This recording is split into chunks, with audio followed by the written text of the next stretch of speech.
Ang Brunei Royal Family ay tinuturing na isa sa pinakamayamang pamilya sa buong mundo. Si Sultan Hassan Al Bolkiah ang namumuno sa bansang ito ng mahigit na sa 5 dekada. Subalit, sa kabila ng kanilang karangyaan at konserbatibong pamumuhay, hindi pa rin maiiwasan na magkaroon sila ng mga itinatagong lihim, mga sikreto na hindi nila pwedeng ilabas dahil maaaring makasira ito, hindi lamang sa kanilang pamilya kundi maging sa buong bansa. Kagaya na lamang ng sikreto ng nakababatang kapatid ng sultan na si Prince Jeffrey Bolkiah na kilala bilang babaero at playboy. Maraming babae ang dumaan sa kanyang buhay, higit pa nga sa bilang ng mga babaeng maaari niyang pakasalan ayon sa kanilang tradisyon. Bukod nga sa mga kababaihan mula sa iba't ibang mga bansa, nabighani rin ng prinsipe sa kagandahan ng mga Pilipina. Hindi lamang isang beses kundi 2 beses. 2 beses siyang nagpakasal sa mga Pilipina at nagkaroon pa sila ng mga anak. Sa video na ito ay ating kikilalanin ang 2 Pilipinang nagbuhay prinsesa. Paano nga ba sila napunta sa ganitong estado at namuhay ng marangya sa isang tunay na kaharian? Naging happy ever after kaya ang kanilang mga kwento. Dito lang yan sa channel kung saan ang kaalaman ay siksik at nag-uumapaw. Ako po si Royzen, welcome sa Kien Thoughts. Kung hilig mo ang mga ganitong uri ng videos, mag-like at mag-subscribe para lagi kang updated sa ating mga susunod na uploads. Ang Brunei ay isang maliit na bansa sa bahagi ng Southeast Asia na may populasyon na halos 250 milyong tao lamang. Ngunit sa kabila ng pagiging maliit nito, kilala ito bilang isa sa mga pinakamayamang bansa dahil sa kanilang langis at gas. Malaking bahagi ng paglaganap ng ekonomiya ng bansang ito ay nakadepende sa kanilang reserba ng petrolyo at natural gas. Ang langis at gas ang nagbibigay ng malaking bahagi ng Gross Domestic Product o GDP ng Brunei na dahilan para maihanay sila sa pinakamayayamang mga bansa, hindi lamang sa Asia, kundi maging sa buong mundo. Bukod nga rito, ang ibang bahagi ng kanilang kita ay mula sa kanilang manufactured goods na karamihan ay mga pagkain. Upang mas mapalawak pa ang kanilang mga pinagkukunan ng kanilang yaman, pinalawak din nila ang kanilang ekonomiya sa pamamagitan ng pagpapaunlad sa mga sektor ng agrikultura, fisheries, turismo at even financial services. Kaya naman ang royal family ng Brunei ay isa sa pinakamayamang pamilya na mayroong dugong bughaw sa buong mundo. Noong 2021, naging trending sa social media at sa mga pahayagan ng balita tungkol sa pagkabighani di umano ni Prince Abdul Mateen Bolkiah ng Brunei sa kagandahan ni Ivana Alawi, na kilalang vlogger, model and actress dito sa Pilipinas. Nagandahan daw kasi si Prince Abdul Mateen sa sexy actress nang mapanood niya ito sa YouTube. Ang tagapangalaga kasi ng kabayo ng prinsipe ay isang masugid na tagahanga ni Ivana Alawi at palagi itong pinapanood ang mga vlogs ng sexy actress sa YouTube channel nito. Kaya tang mapanood din ito ng prinsipe, agad na nagtanong kung sino at papaano niya makikilala ng personal si Ivana. Si Prince Abdul Mateen ay hindi lamang isang prinsipe. Isa rin siyang magaling na polo player na naglaro sa Southeast Asian Games noong 2017 at noong 2019. Pero alam nyo ba na hindi lamang pala si Prince Abdul Mateen ang nabighani sa kagandahan ng isang Pilipina, dahil nauna na sa kanya ang kanyang tiyuhin na si Prince Jeffrey Bolkiah na nabighani rin sa kagandahan ng isang Pilipina noong dekada 90. Ang Pilipina na nakabihag sa puso ni Prince Jeffrey Bolkiah ay si Ayen Munji. Si Maria Elena Munji ay isang singer at actress na bumida sa ilang mga palabas sa telebisyon at pelikula sa Pilipinas. Naging mala fairy tale ang kanyang buhay nang makilala niya ang prinsipe ng Brunei. Taong 1995 nang maimbitahan si Ayen Munji na umawit sa isang flash club sa bansang Brunei. Ang kanyang talento at kagandahan ay talaga namang umakit ng maraming tagahanga at marami ang nagkagusto sa kanya. Ang hindi alam ni Ayen, Isa sa mga manonood ay ang prinsipe na si Jeffrey Bolquia na isa rin sa napahanga niya. Dahil sa labis na paghanga ay tila na love at first sight nga ang prinsipe sa kanya. Si Jeffrey Bolquia ay nakababatang kapatid ng Sultan ng Brunei at may yaman na nagkakahalaga ng 1.5 billion US dollars o halos 75 billion pesos. Ayon kay Ayen, ipinadama ng prinsipe sa kanya na siya lamang ang nag-iisang babae sa mundo. Niligawan siya nito ng 1 taon bago nga tuluyang nahulog ang loob ng babae sa nasabing prinsipe. Noong una ay medyo nag-aalinlangan pa nga si Ayen dahil siya ay isang Kristiyano at kailangan niyang mag-convert sa relihiyon ng Islam. Pero naging bukas naman dito ang prinsipe at sinabi na ang pag-convert ay formality na lamang at maaari pa rin niyang ipagpatuloy ang kanyang relihiyon ng palihim.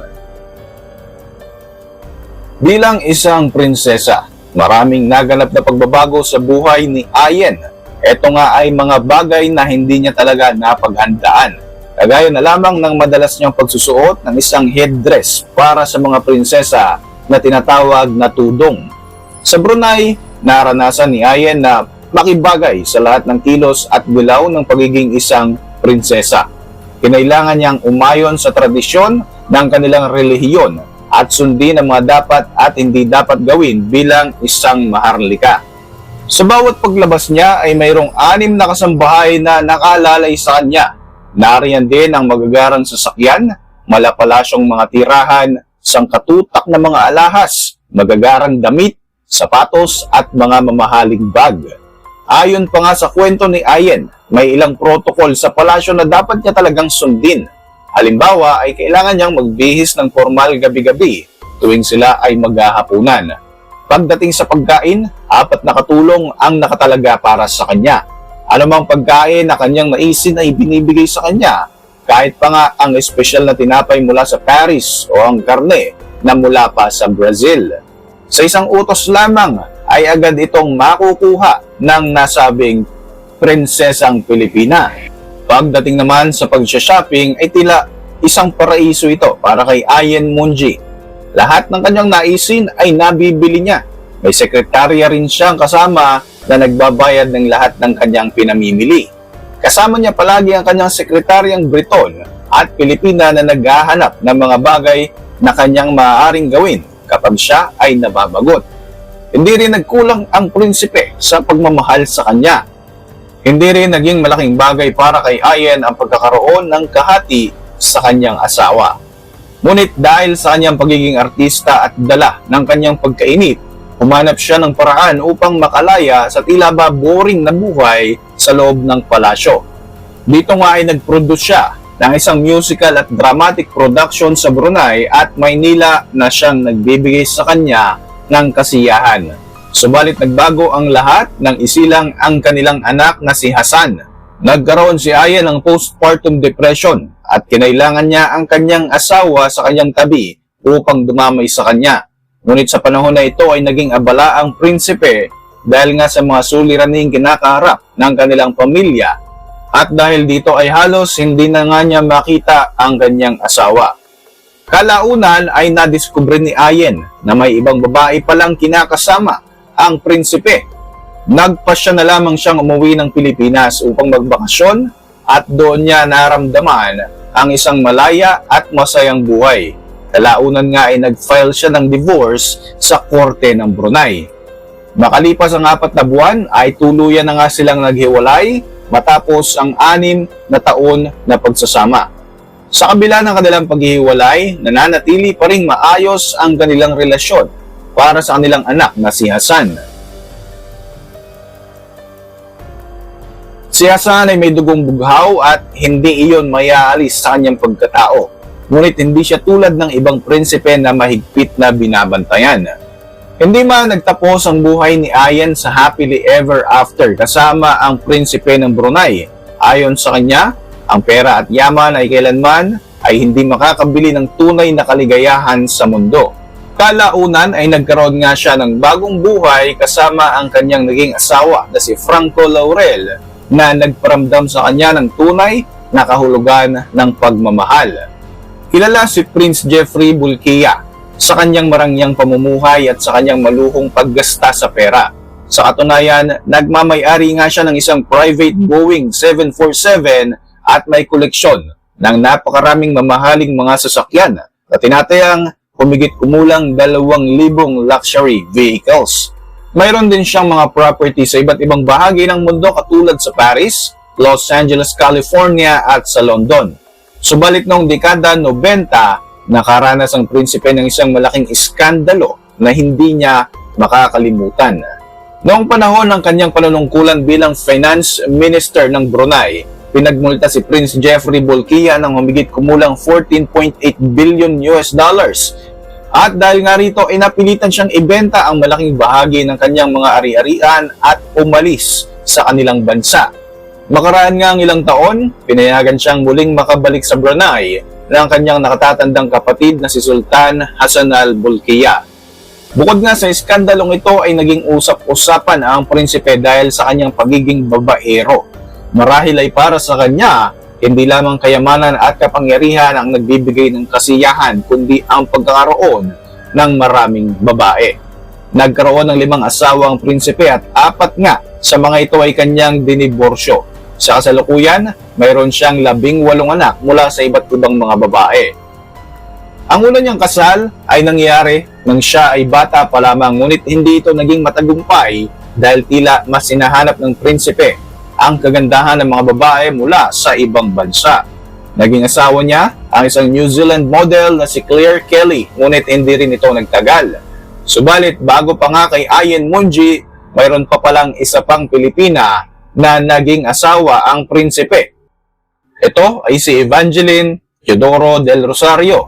Sa kanyang pakikipagrelasyon sa prinsipe ay ginagamit niya ang pangalang Puan Fatima binti Abdullah. Sa kasalukuyan ay tahimik na ang kanyang buhay at hindi siya aktibo sa social media. Nagkaroon sila ng 3 anak na sina Carmina Casey del Rosario, isang prominent fashion influencer, si Samantha Richel del Rosario na kasalukuyang aktres at fashion designer, at ang kanilang nag-iisang anak na lalaki na si Buddy Francisco del Rosario na kasalukuyang nasa music and film industry.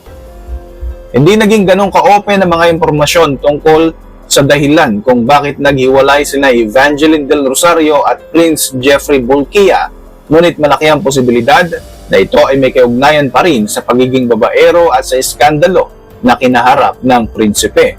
Gayunpaman, may mga larawan mula sa mga unverified sources sa internet kung saan makikita na paminsan-minsan ay nakikita pa rin sina Evangeline at ang kanyang mga anak kasama ang prinsipe ng Brunei. Sa sobrang pagiging babaero nga ni Prince Jeffrey, alam niyo ba na noong dekada 90 ay kinasuhan siya ng dating Miss USA na si Shannon Marketich. Ayon sa beauty queen, dinalaw umano siya sa Brunei upang maging modelo, ngunit kalaunan ay napilitan siyang manatili sa loob ng palasyo. Ayon pa nga sa kanyang pahayag, mahigit 1 buwan umano siyang itinatago ng prinsipe. Mariin naman itong itinanggi ng magkapatid na si Prince Jeffrey at ng mismong Sultan Hassan al-Bolkiah. Dahil sa diplomatic immunity ng royal family, hindi sila nahatulan at kalaunan ay na-dismiss pa nga ang kaso. Ang pamumuno ng mga sultan sa Brunei ay nagsimula pa noong ika-14 na siglo o noong taong 1363. Katulad nga sa Pilipinas, bago dumating ang Kastila, hindi pa ganap na bansa ang ating kapuluan noon. May kanya-kanya mga dato at pinuno sa iba't ibang mga isla. Lumipas ang halos 500 taon bago tuluyang makilala ang Pilipinas bilang bahagi ng kolonya ng mga Kastila. Para sa inyong mga reaksyon, mag-iwan lang ng komento sa ibaba ng video na ito. At para manatiling updated sa ating mga susunod na upload, siguruhin mag-subscribe. I-like mo na rin ang ating mga videos bilang suporta.